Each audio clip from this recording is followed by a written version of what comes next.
ہے قومیت جہتی کی جان، یہ میرا پیارا ہندوستان، میں کیسے بھول جاؤں۔ آئے دن کچھ فرقہ پرست لوگ مسلمانوں سے کہتے ہیں کہ ہندوستان کی آزادی میں تمہارا کوئی کردار نہیں رہا، تمہارا کوئی رول نہیں رہا۔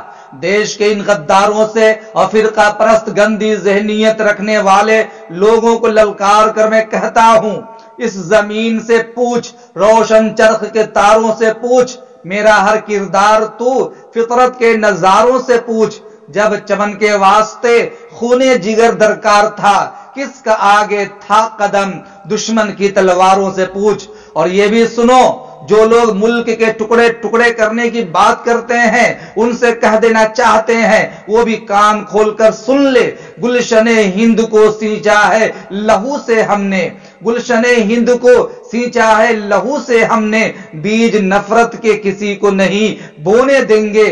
جسم کے کتنے ہی ہو جائے ہمارے ٹکڑے، جسم کے کتنے ہی ہو جائے ہمارے ٹکڑے، ہم کبھی ملک کے ٹکڑے نہیں ہونے دیں گے۔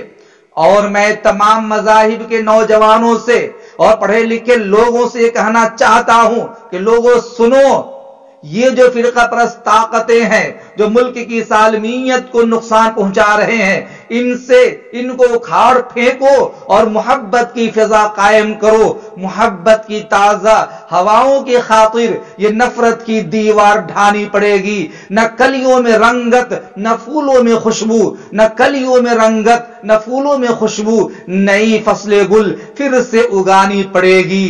تیار ہو جاؤ، ملک کی سالمیت کو قائم رکھو اور فرقہ پرست طاقتوں کو اجاڑ پھینک دو۔